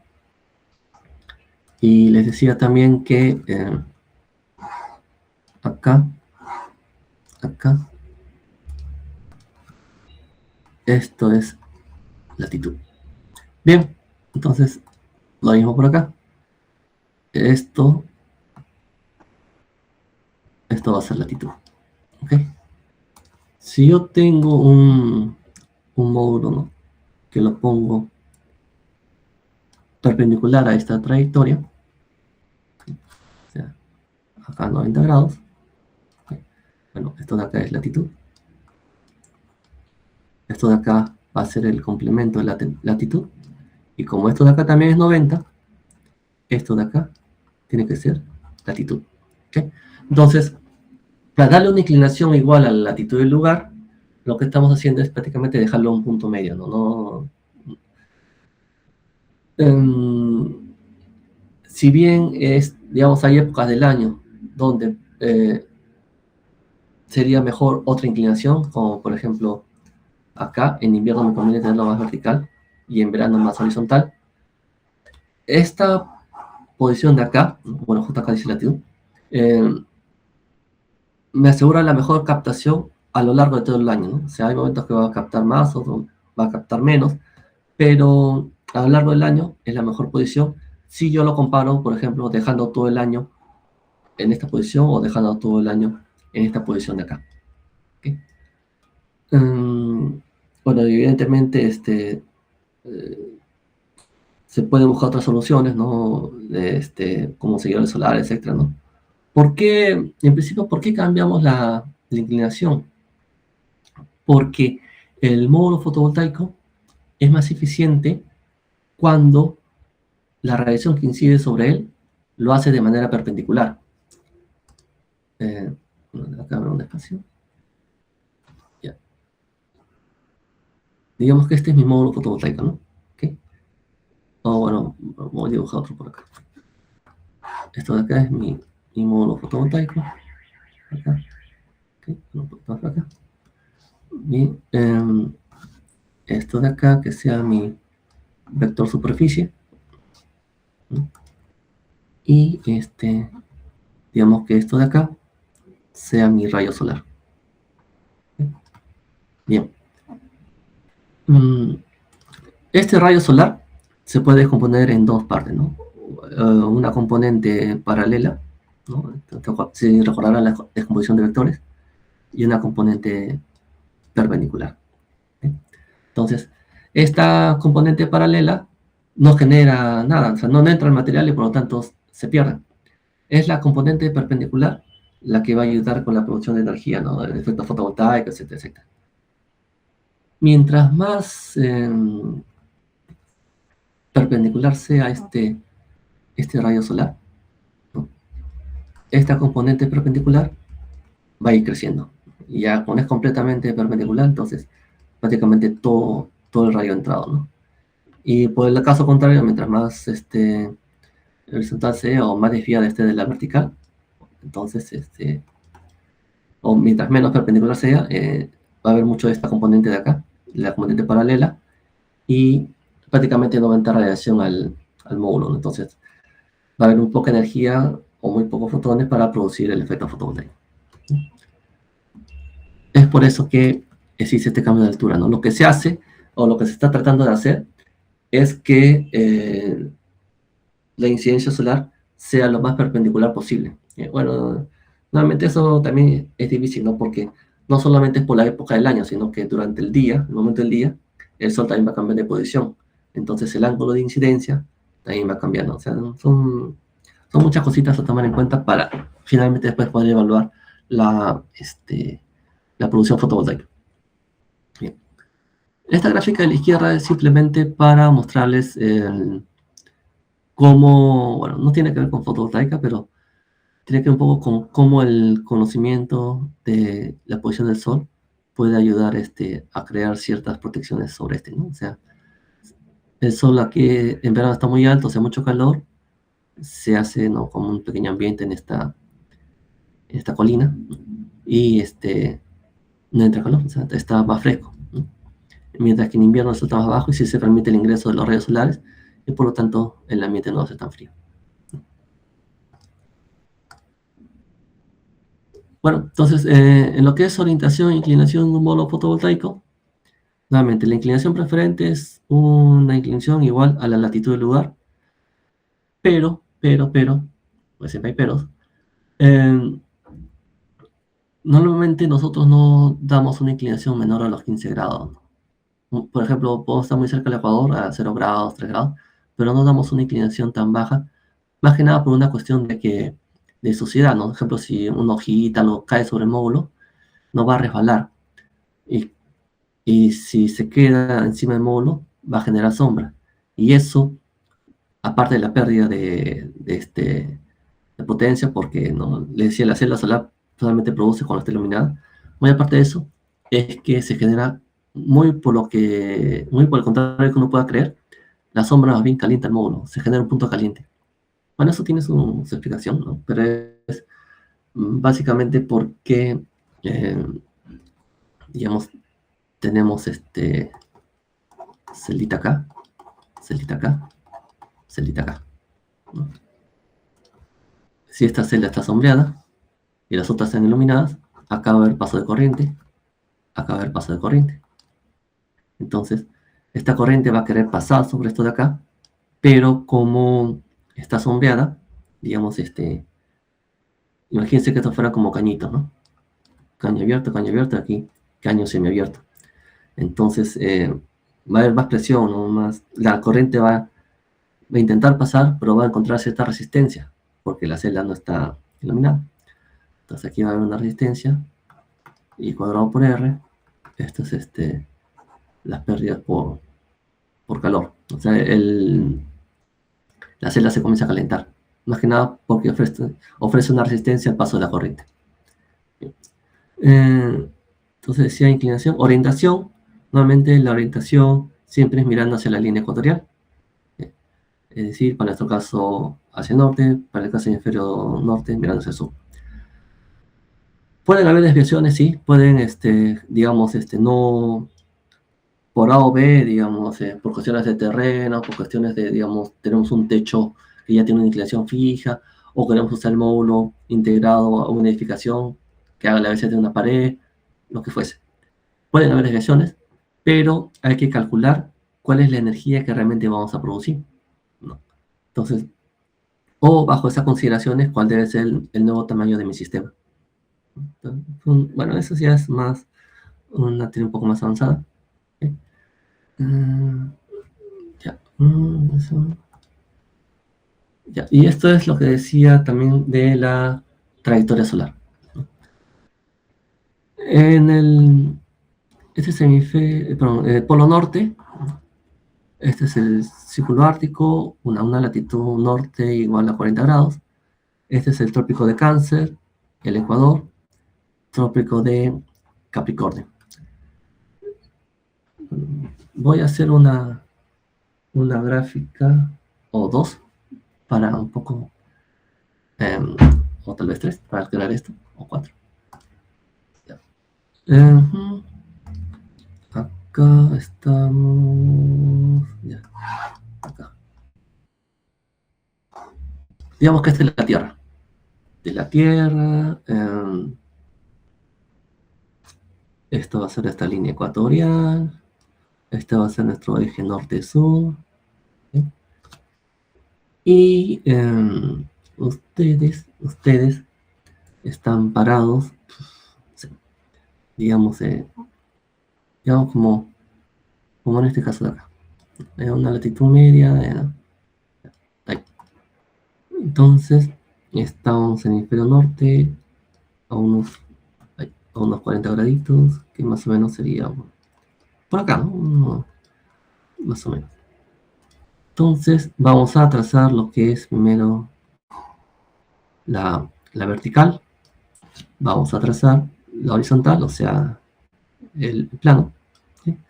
Y voy a trazar también una paralela al ecuador, pero desde este punto de acá. ¿Okay? Bien, ¿qué vamos a tener acá? Bueno, acá el cenit. El cenit es el punto que está justamente sobre mi cabeza. Esto va a ser norte, esto va a ser sur, esto va a ser el ecuador, y esta línea acá va a ser como un ecuador prima. Este ángulo de acá, ya saben que esto es latitud, y por lo tanto, esto de acá también es latitud. Bien, ahora voy a pasar de lo que está así medio inclinado, lo voy a pasar a un horizontal. Bien, acá vamos a poner esto de manera vertical. Esto de acá. Ustedes están parados acá. Bien. Y, otra que me faltó, esto de acá. Bueno, vamos a poner acá, esto hacia mi derecha está el norte, ¿no? Hacia mi izquierda está el sur. Vamos a esto de acá, esto de acá. Y aquí va a haber otra línea, que es la latitud. Bien, acá tenemos latitud, ok, este es el cenit, y este es el ecuador prima, que en esta posición es lo que coincide los equinoccios. Bien, entonces, a partir de esta posición de acá, el Sol va a subir 23.45 grados y va a bajar 23.45 grados. Significa que vamos a tener otra recta por acá y otra recta por acá. Entonces, acá solsticio de verano, acá, perdón, solsticio de invierno, acá solsticio de verano. Es más o menos lo que aparece acá, solo que yo estoy dibujando rectas, o sea, en vez de dibujar este caminito, le estoy poniendo rectas así, ¿no? O sea, como que viéndolo muy de costado, ¿no? Aquí, tal vez tendría que ser una cosa así, ¿no? Así, ¿no? Pero bueno, más o menos da idea de lo que es, ¿no? Entonces, tenemos esto similar, ¿no? Aquí está el sur, aquí está el norte, y las trayectorias inclinadas hacia el sur, ¿no? Acá. Bien, pero hay casos especiales, bueno, haciendo el mismo ejercicio pueden deducir esto de acá, ¿no? Nosotros en Lima tenemos un caso también especial. Bueno, en realidad todos los lugares donde la latitud sea menor a 23.45 grados, ¿no? Vamos acá.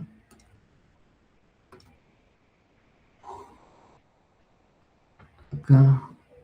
Acá. Esto. Estamos en el hemisferio sur. Nuestra latitud es más o menos de 12 grados. O sea, está bien pegado al ecuador. Acá. Aquí vamos a trazar la horizontal.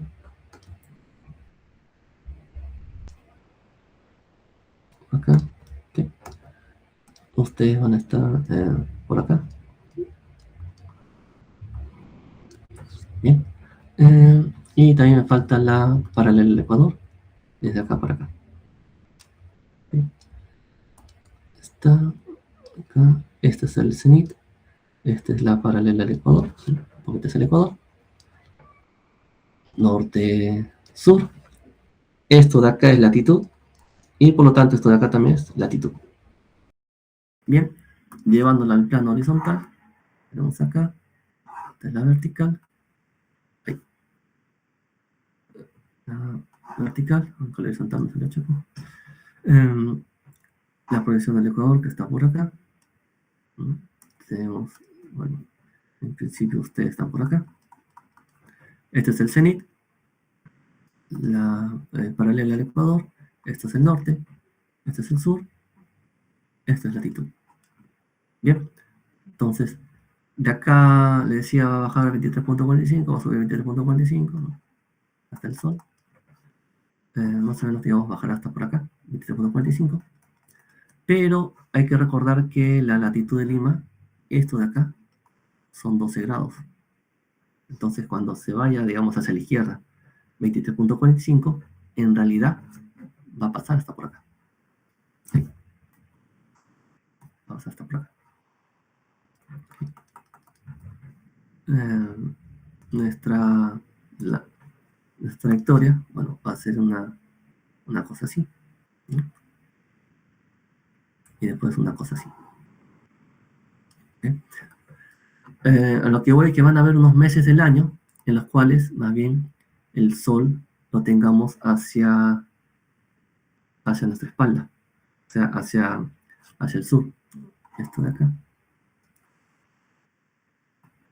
Esto tiene que ser más o menos 11.45 grados, ¿no? Para que todo esto de acá sume 23.45.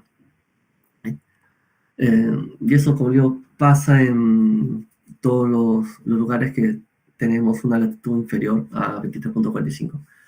Vamos a tener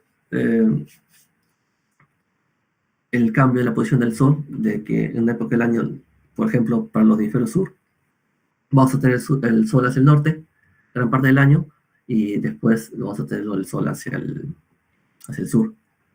Los de hemisferio norte es al revés, ¿no? La mayor parte del año van a tener hacia el sur, perdón, el hemisferio norte es al revés, van a tener la mayor parte del año el Sol hacia el sur, y en los meses más calientes lo van a tener hacia el norte, ¿no? Bueno, este es nuestro caso particular. ¿Para qué nos sirve conocer este tipo de cosas? Más que nada para saber cómo vamos a orientar el módulo fotovoltaico. ¿Okay? Por ejemplo, si necesitamos un sistema de seguimiento o vamos a inclinar o variar la inclinación de acuerdo a la época del año, ya sabemos que prácticamente en esta época de acá el sol va a tener que estar bien echado y prácticamente mirando hacia atrás, ¿no? El sol, el panel.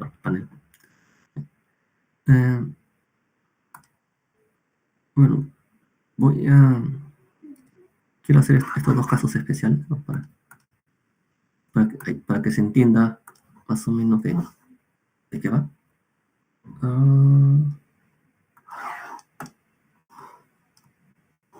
Tenemos esto de acá,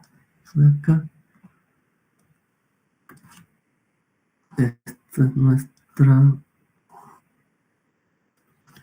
esfera terrestre, norte, sur. Bien, ¿qué sucedería si nosotros estamos exactamente en el Ecuador? O sea, si estamos acá. Bueno, o si quieren al otro lado, pero acá está bien. Ya. Entonces, esto va a ser nuestra vertical. ¿Okay? Aquí vamos a tener dos cosas: cenit y paralela al Ecuador, ¿no? Que están en la misma recta. Esta recta de acá se coincide con los de acá. Las dos rectas están superpuestas. Y bueno, acá este sería mi plano horizontal. Bien. Entonces, ahora vamos a pasarlo al vertical. Bueno, acá la latitud, evidentemente la latitud es 0, ¿no? Entonces acá tenemos esto. Tenemos ustedes acá parados. Bueno, norte, en este caso, bueno, a la izquierda, a la derecha.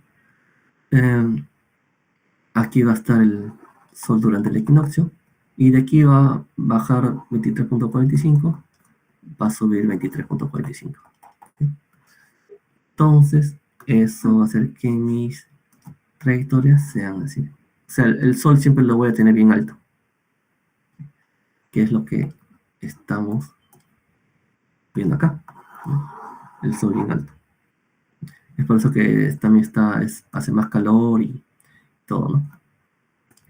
Otro caso particular es justamente de los polos, ¿no? ¿Qué sucede si nosotros estamos ubicados exactamente en uno de los polos, ¿no? Por ejemplo, en el polo norte. ¿Okay? Vamos a tener hasta acá. Bueno, pues sale un poco checo. Y estamos acá parados. Entonces, aquí vamos a poner la vertical. Aquí tenemos la horizontal, que otra vez se me desvió.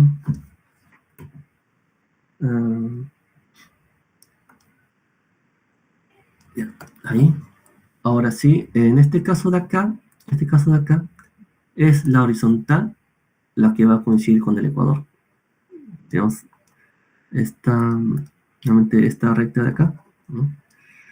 Que es una recta paralela al ecuador, ahora coincide con la horizontal, ¿no? Bueno, y aquí tenemos el cenit, ¿no? Etc. Bien. Entonces, cuando traslademos esto al plano horizontal, vamos a tener una cosa así, una cosa así. Aquí va a estar acá, ustedes. Pero en este caso de acá, donde está cenit, paralela al ecuador. Desde esta paralela al ecuador, está por acá, el sol sube a 23.45, baja a 23.45. Es decir, sube por acá, baja hasta por acá. Aproximo. Entonces, ¿cuál va a ser la trayectoria? Bueno, aquí va a ser una cosa así. Bueno, yo siempre pongo rectas porque es más fácil. Una cosa así, ¿no? Acá y lo otro por acá. Solo que lo que está debajo del horizonte, porque esto solamente es el piso, ¿no? No lo vemos, solamente vamos a ver acá el sol arriba, que es justamente esto de acá, ¿no?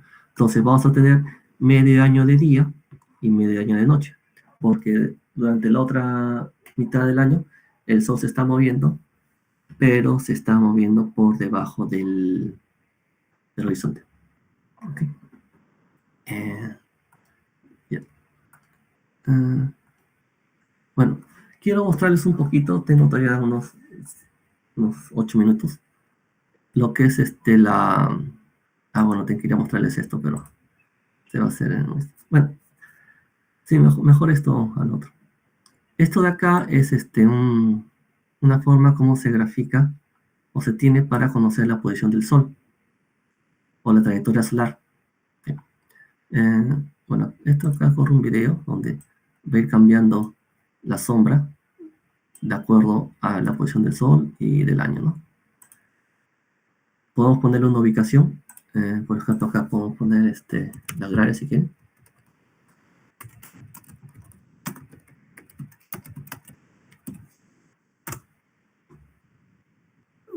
Supuestamente aquí voy a cambiar el mapa un poquito.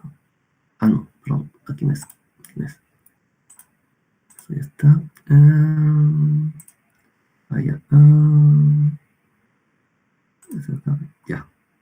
Okay. Más o menos para que reconozcan dónde están. Ok. Bien, ahí. Entonces, acá se dan cuenta, bueno, esto ha cambiado. Como ha cambiado la latitud, esto ha subido, ¿no? Por ejemplo, acá, si ven, voy cambiando la latitud y lo que vendría a ser la trayectoria solar también va a ir cambiando.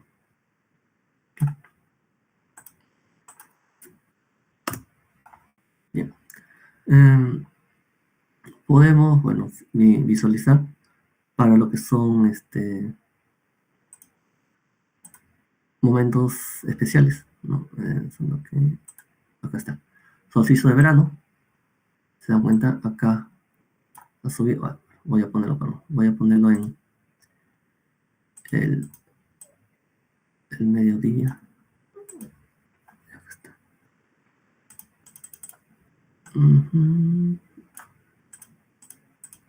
Ya está.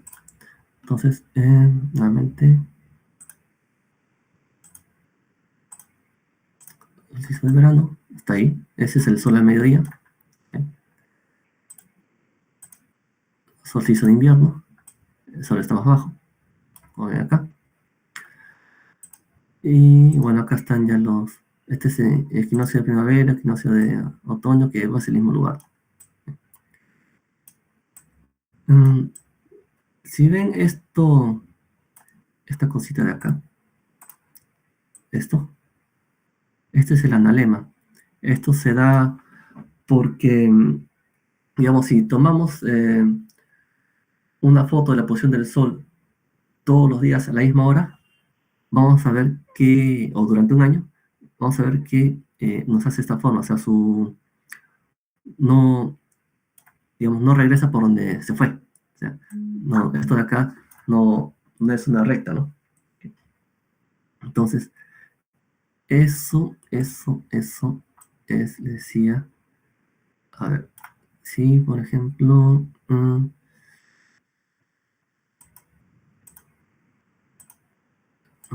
es con el tiempo, ¿no? Ya. Ejemplo, perdón, aquí se me está yendo. Sí. Ya, perdón, está acá. Ya. Entonces, acá, ven cómo ese puntito rojo se va moviendo a través de esa curva que les dije. Bueno, ese es el analema, ¿no? Porque durante el año, bueno, el Sol va haciendo esa trayectoria. No, no es que vaya por un lado y regrese por ese mismo lado, ¿no? Sino que va, regresa por otro sitio. Bueno, entonces, esto de acá nos sirve nuevamente para, bueno, estimar posición, estimar sombras, ¿no? Como ejemplo, en este video de acá, se ve cómo el nivel de la sombra va a ir cambiando de acuerdo a la época del año. Si ponemos en otra fecha, va a tener, la sombra va a tener otra forma. ¿Sí? Entonces, generalmente nosotros utilizamos los casos extremos, ¿no? El solsticio de verano, el solsticio de invierno. Cuando el sol está más alto o cuando el sol está más bajo. ¿Así? Por ejemplo, si cambiamos para otra latitud, digamos, menos 35, entonces la trayectoria va a ser más baja. Si ponemos una latitud más baja, por ejemplo en el Ecuador, el sol vamos a tener casi siempre encima. Así cambiamos para diferentes épocas del año. Bien. Bueno, eso es lo que quería mostrar. Bueno, esto de acá es una carta solar que, bueno, tal vez ya más adelante se lo puede explicar. Si quieren, bueno, ver un poco lo que son bases de datos,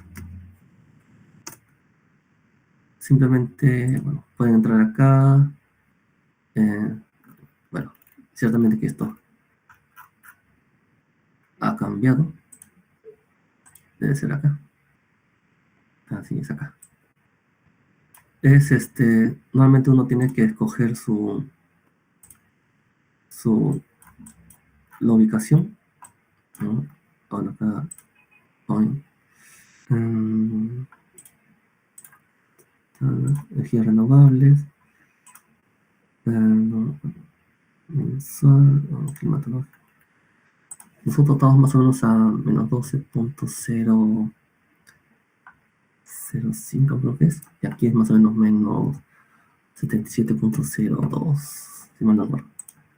Aquí ponemos qué es lo que queremos descargar, ¿no? Por ejemplo, la irradiancia de onda corta entrante, que es, bueno, es la irradiancia tal y como la conocemos. Y nada, entonces formato de salida puede ser cualquiera de estos, puede ser CSV. Bueno, acá está el puntito, ¿no? Y donde estamos ubicados de acuerdo a nuestra latitud y longitud. Y descargamos. Después de eso nos llega un archivo y nos da, bueno, acá primero hay un encabezado, ¿no? Y aquí está todo lo que hemos pedido, ¿no? Que esa es la radiación mensual en kilovatios hora por metro cuadrado por día. No es el único dato, ¿no? O sea, acá hay más información que podemos descargar. Podemos pedir la temperatura, nivel de humedad, temperatura de rocío, viento, velocidad del viento, etcétera, etcétera. Bueno, por si quieren hurgar un poquito más, ¿no? Y similares para las otras bases de datos, ¿no? No es una cuestión difícil, solamente hay que entender qué es lo que necesitamos y cómo ubicarlo, ¿no? Bien, bueno, ya son las 10. No sé si hay alguna duda, alguna pregunta.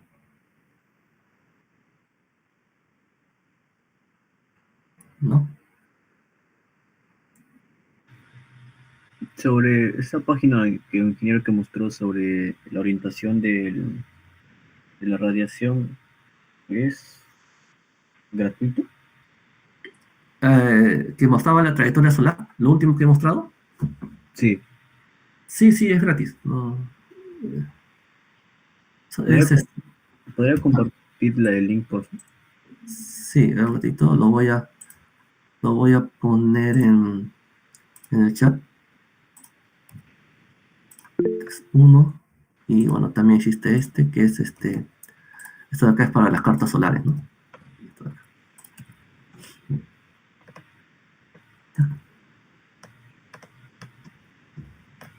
Bien. Ya lo tiene, ¿no? Sí.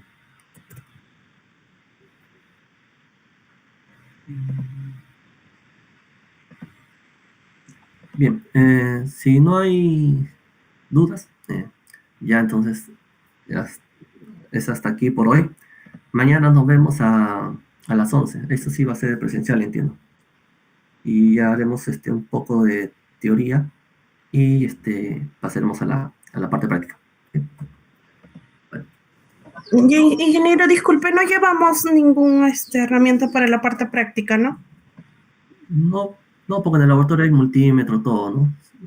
Lo que sí vamos a cambiar de ubicación. Me parece que vamos a ir a un cuarto piso, ¿no? No me acuerdo cómo se llama la facultad. Lo que sí podrían llevar un papel y lápiz, ¿no? Para que tomen algunos apuntes. Bien, entonces nos vemos mañana. Hasta mañana. Gracias, ingeniero. Nos vemos. Gracias a ustedes.